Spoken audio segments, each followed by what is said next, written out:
subscribe to our channel and press the bell icon. Good morning friends, welcome to our YouTube channel. Sir Abdul Sattar Khan, 10th English, my course English book and English Kumar Bharti, English medium, State Board, Maharashtra.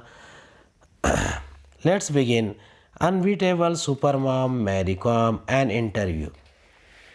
In an exclusive interview with Sports Kida correspondent Taruka Srivastava, Olympic bronze medalist Mary Kom talked about her preparation for the Olympics and her elation at winning a medal.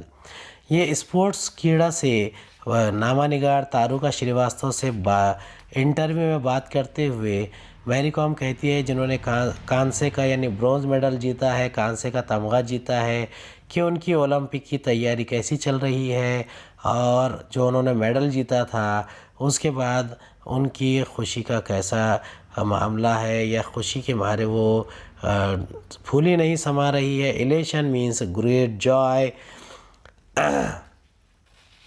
अब interviewer यानी interview लेने वाली कहती है, first things first, you are the first Indian female boxer to win an Olympic medal for India. Has the feeling completely sunk in. अब वो पूछती है कि भारत की ओलंपिक मेडल जीतने वाली आप पहली खातून, पहली वुमेन बॉक्सर है, मुक्काबाज है. क्या ये एहसास मुकम्मल तौर पर आपको हज़म हो गया है, जज्ब हो गया है, संक इन हो गया है? मैरी कॉम कहती है, I am really happy with my achievement and yes it is yet to sink in. I am just so एक्सिहिलेटेड.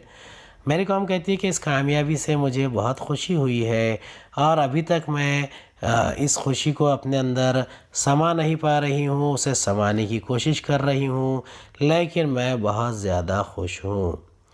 अब इंटरव्यूअर पूछती है, you were the only female representative from India in boxing, did that put additional pressure on you? यानी boxing में भारत की तरफ से आप अकेली महिला, अकेली वीमेन, अकेली भारत की तरफ से खातून थी जो रिप्रेजेंटेशन कर रही थी. कि आपको इसकी वजह से कुछ दबाव महसूस नहीं हुआ? मैरी कॉम कहती है, no not at all. I was pretty confident about myself. I knew. Mary Kom कहती है कि मैं अपने आप को बहुत ज़्यादा कॉन्फिडेंट महसूस कर रही थी और मैं ये जानती थी कि मुझे ही ये काम करना होगा.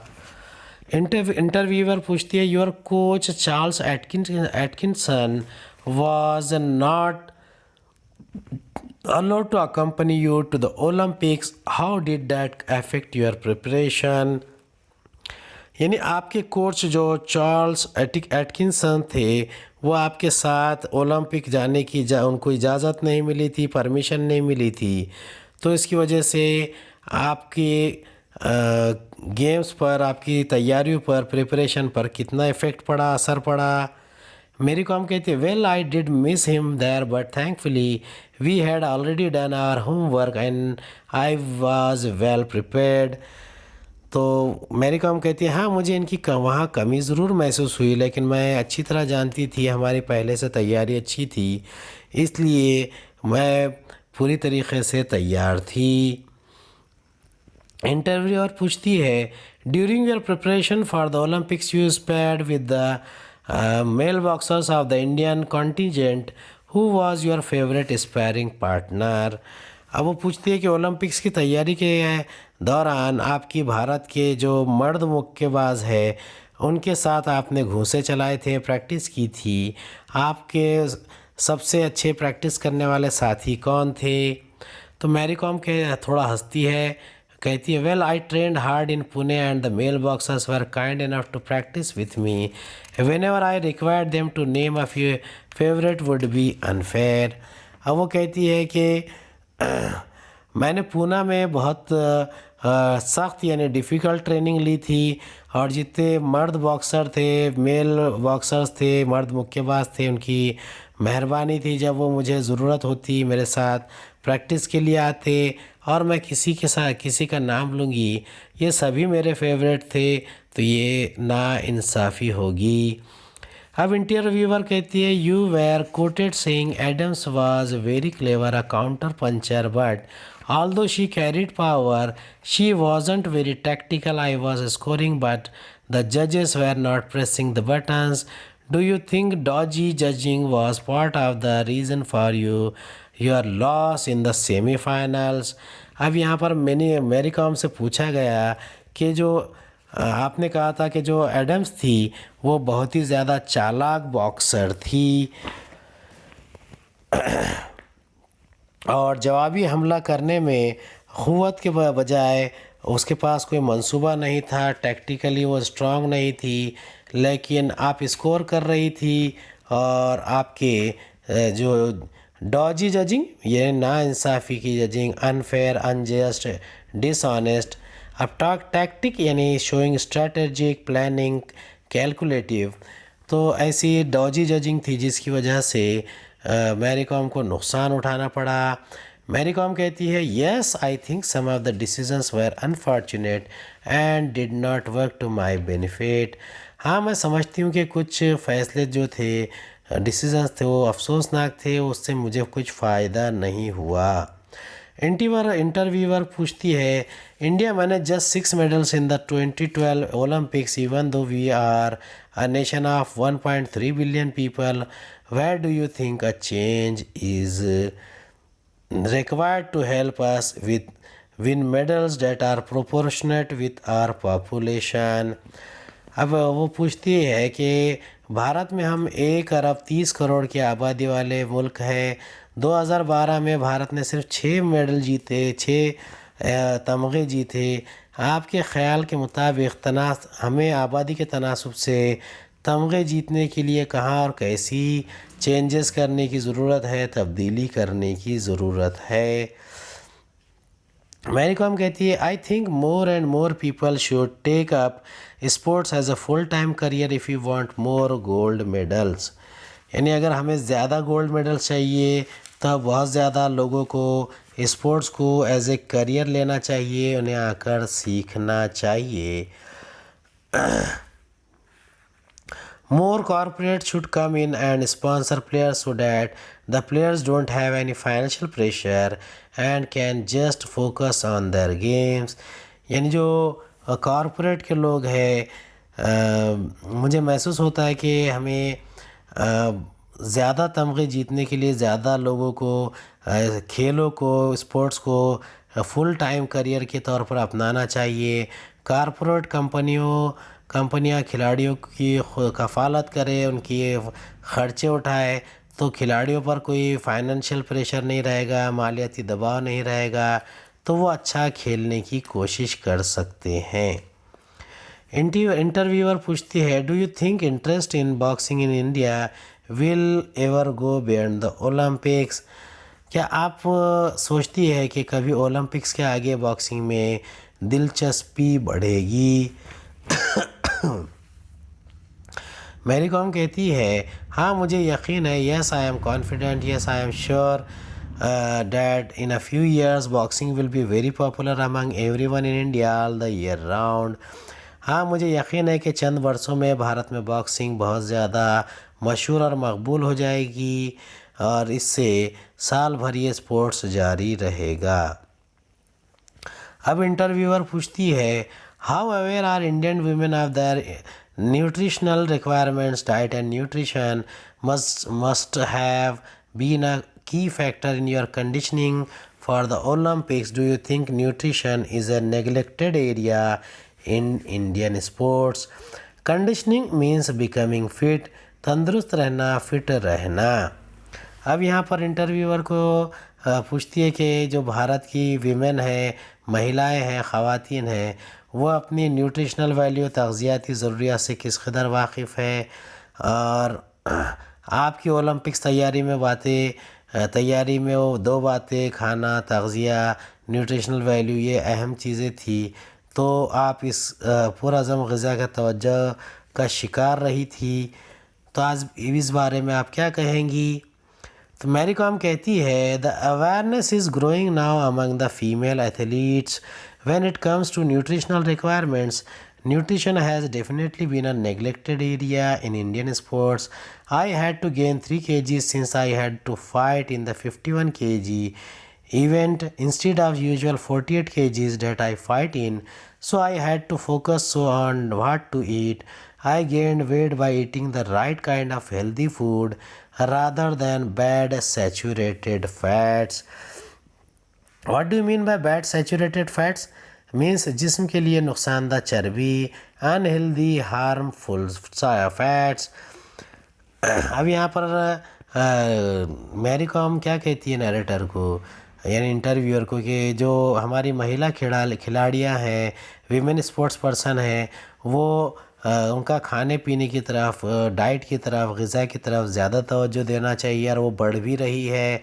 अब भारतीय खेल की दुनिया में जो मुख़व्वी ग़िज़ा यानी ताकत देने वाली ग़िज़ा है, उसका हमेशा गफलत बढ़ती गई। मामूल के मुताबिक 48 किलोग्राम वज़न के ग्रुप के बजाय 51 किलोग्राम वज़न के ग्रुप में मुकाबला करने के लिए मुझे अपना वज़न 3 किलो बढ़ाना पड़ा। इसलिए मुझे इस बात पर पूरी तवज्जो देनी पड़ती है कि क्या खाऊं और चर्बी जैसी नामुनासिब ग़िज़ा का इस्तेमाल ना करूं।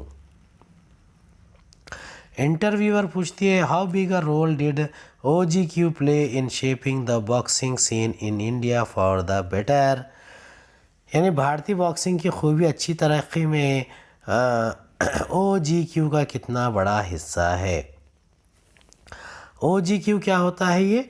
ये है Olympic gold quest. Olympic gold quest को यहाँ पर OGQ कहते हैं। मैरी कॉम क्या जवाब देती है, OGQ really played an important part in my success. They help me out when ever I needed something. They took care of everything which helped and focus on my boxing and kept me stress free। यानी यहाँ पर वो कहती है कि OGQ की वजह से बहुत मदद मिली। मुझे जब जब किसी चीज़ की ज़रूरत पड़ी तो उन्होंने इसे पूरा किया, इन्होंने हर चीज़ का ख्याल रखा और इसीलिए मैं बॉक्सिंग पर जो अपना फोकस है, तवज्जो है, वो मरकूज़ कर सकी और कभी दबाव या कशमकश का शिकार नहीं रही। अब इंटरव्यूअर पूछती है, what's your opinion on the future of Indian boxing? यानी इंडियन बॉक्सिंग के मुस्तकबिल के ऊपर आपकी क्या राय है? मैरी कॉम जवाब देती है, the future is very bright and I am sure many more boxers will get medals for us. यानी मुस्तकबिल बहुत रोशन है और मुझे यकीन है कि बहुत से बॉक्सर अपने देश के लिए, भारत के लिए मेडल्स जीत के लाएंगे, तमगे जीत कर लाएंगे। इंटरव्यूअर पूछती है, do you find it difficult to convince your children not to fight when they watch you go out and do it in style all time? यानी क्या आपको अपने बच्चों को ये समझाने में कोई मुश्किल दिक्कत आती है कि वो लड़ाई झगड़ा ना करे, जबकि हमेशा वो आपको बाहर जाते और हर वक्त आपको एक अंदाज में ऐसा करते देखते रहते हैं? तो मैरी कॉम कहती है, well I have the twins and yes sometimes it becomes really difficult to keep them under control. हाँ, मुझे जुड़वा बच्चे हैं और बाज़ औक़ात इनको काबू में रखना वाकई बहुत मुश्किल काम होता है। इंटरव्यूअर पूछती है, will you train your kids to become boxers as well? यानी क्या आप अपने बच्चों को ट्रेनिंग देंगे कि वो बड़े होकर बॉक्सर बन सके? मेरी कॉम कहती है, I haven't really thought about it as of now, just let their mother box. यानी मेरी कॉम कहती है कि सच ये है कि मैंने इस बारे में कभी गौर नहीं किया, अभी तो सिर्फ इनकी माँ को बॉक्सिंग करने दीजिए, बाद में वो भी करेंगे। अब इंटरव्यूअर पूछती है, you have been broken several stereotypes about the woman in India and showing that women can compete with men in any field। Stereotype में यानी ideas, traditional, fixed in society, समाज के पुराने रिवाज को कहते हैं। But how good are you at the traditional feminine activities like cooking? यानी यहाँ पर पूछा जा रहा है कि आपने ये दिखा कर कि हर मैदान में जो वीमेन है, महिलाएं हैं, वो मर्दों से मुकाबला कर सकती है। भारत की ख़वातीन यानी महिलाओं के, औरतों के मुतालिक दकियानुसी ख़यालात की नफ़ी कर दी है। लेकिन आप खाना पकाने जैसी रिवायती ज़िंदगी ज़नाना सरगर्मी में कितनी अच्छी होती हैं। मेरी कॉम कहती है, well I am good at cooking and other household works too. यानी वो कहती है, हाँ मैं खाना पकाने में और दूसरे घरेलू कामों में भी माहिर हूँ। Would you be interested in coaching Indian women in boxing one day. यानी अब इंटरव्यू लेने वाली पूछती कि आप किसी दिन भारतीय महिलाओं यानी भारतीय ख़वातीन को कोचिंग में दिलचस्पी रखती है। मेरी कॉम कहती है कि let's see in the future में बी यस। यानी ये वो अपने आप को बड़बड़ाते हुए कहती है, देखेंगे कि मुस्तकबिल में हो सकता है, क्या हो सकता है। What do you prefer being called super mom और सुपर बॉक्सर। अब यहाँ पर मेरी कॉम से सवाल पूछा गया कि आप ख़ुद को क्या कहलाना पसंद करेंगी, सुपर मॉम यानी आला दर्जे की माँ, या सुपर बॉक्सर आला दर्जे की बॉक्सर मुक्केबाज। मेरी कॉम जवाब देती है, I have being a mom that's the best thing that has ever happen to me. तो वो कहती है कि मुझे माँ ही रहना पसंद है, मेरी अब तक की ज़िंदगी में वाक़ई होने वाली चीज़ों में ये सबसे बेहतर है। उम्मीद है आपको हमारा वीडियो पसंद आया होगा। अगले वीडियो में दोबारा मुलाकात होगी। खुदा हाफिज़।